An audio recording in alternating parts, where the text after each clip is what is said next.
Hi guys, this is my YouTube channel big smile और आपका हमारे इस यूट्यूब चैनल बिग स्माइल पर स्वागत है। जी हाँ दोस्तों, आज के इस वीडियो में हम लोग BEd second year doctor Ram Manohar Lohia Avadh university से संबद्ध बीएड सेकंड ईयर के पेपर फर्स्ट का हम कुछ इम्पोर्टेंट क्वेश्चन आंसर देखेंगे। तो आज ये क्वेश्चन नंबर फर्स्ट पे चलते हैं दोस्तों। इसके पहले मैं एक बात करता हूँ, यदि आपको हमारा ये वीडियो पसंद आए तो please share and subscribe to our channel big smile. पहला क्वेश्चन ये रहेगा दोस्तों कि समय सारणी का महत्व क्या होता है। तो बीएड कि बैचलर ऑफ एजुकेशन के छात्र यही उन्हें सिखाया जाता है कि शिक्षा प्रणाली से संबंधित ज्ञान को दिया जाता है। तो उनसे ये पूछा जा रहा है कि समय सारणी का क्या महत्व होता है। तो समय सारणी पूरे जीवन चक्र में बहुत ही इम्पोर्टेंट होता है दोस्तों। लेकिन अगर इस समय सारणी की बात करें तो विद्यालय की समय सारणी को पूछा है, यानी विद्यालय की समय सारणी आखिर कैसी है। तो सबसे पहले इसमें यदि हम बात करें इम्पोर्टेंस की, तो विद्यालय की अनेक दैनिक क्रियाओं को व्यवस्थित रूप से संचालित करने की दृष्टि, दोस्तों ध्यान दें, विद्यालय की अनेक दैनिक क्रियाओं को व्यवस्थित रूप से संचालित करने की दृष्टि से, क्या करने की? संचालित करने की। और क्या संचालित करने की? पूरे विद्यालय मैनेजमेंट को। विद्यालय की अनेक दैनिक क्रियाओं को, अनेक का मतलब क्या हो गया?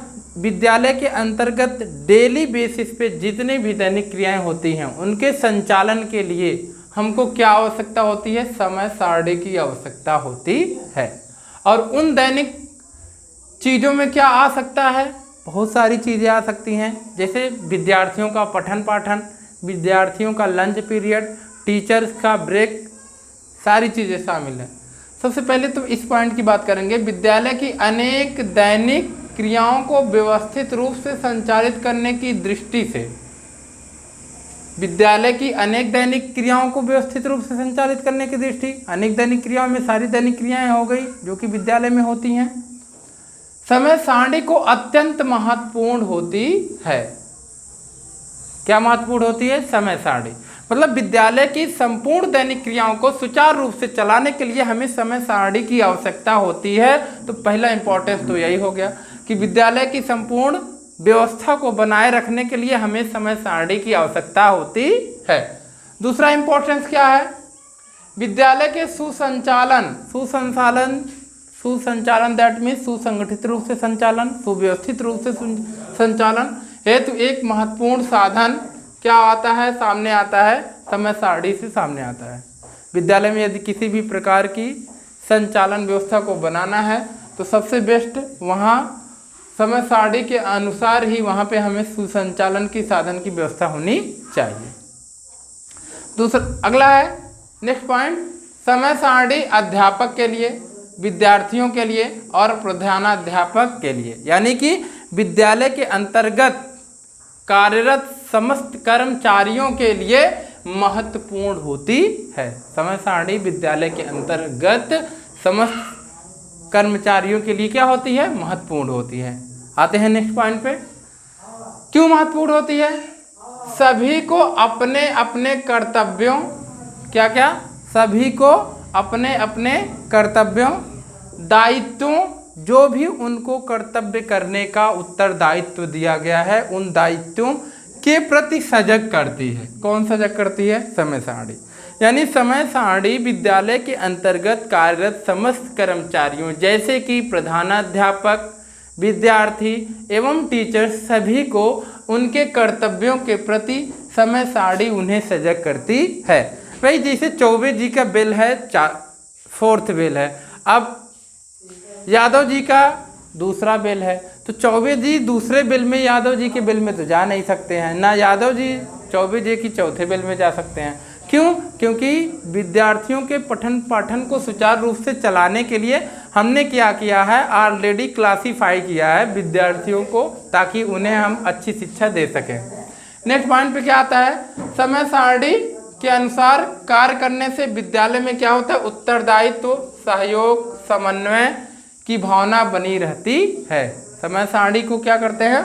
अगर हम समय सारणी से विद्यालय को सुचारू रूप से चलाते हैं तो उससे फ़ायदा क्या होता है, विद्यालय में उत्तरदायित्व यानी सभी टीचरों का जो उत्तरदायित्व है, जो काम है उनके प्रति वो सहयोग, एक दूसरे का सहयोग भी बना रहता है।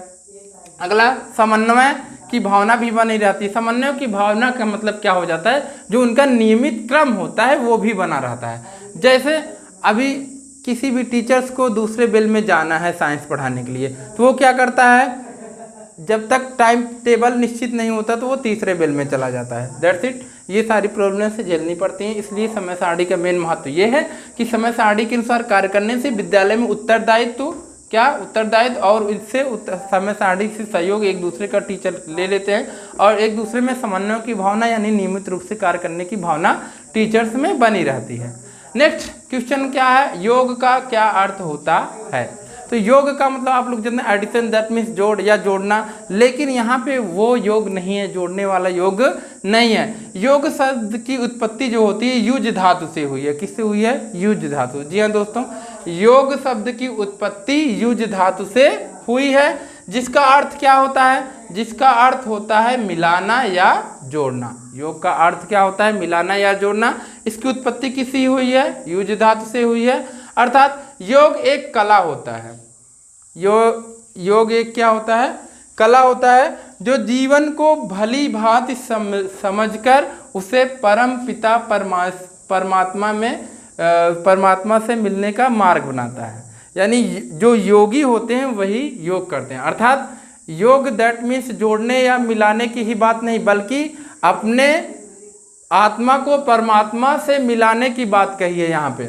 तो योग का जो अर्थ होता है वो होता है मिलाना या जोड़ना, लेकिन यहाँ पे योग जो है संस्कृत भाषा के युज धातु से बना होता है और जिसका अर्थ क्या होता है, मिलाना या जोड़ना। योग एक ऐसी कला होती है जो जीवन को भली बात समझकर, जीवन संपूर्ण लाइफ, होल लाइफ को अच्छे से समझकर पूरे जीवन को अपने परमात्मा में विलीन कर देना ही क्या होता है, योग कहलाता है। जी हाँ दोस्तों, तो ये 2 questions BEd second year doctor Ram Manohar Lohia Avadh university से संबंध मैंने कराया। तो आपको यदि अच्छा लगा हो तो like and share and subscribe my channel. Thank you दोस्तों। 4 बजे से आइए।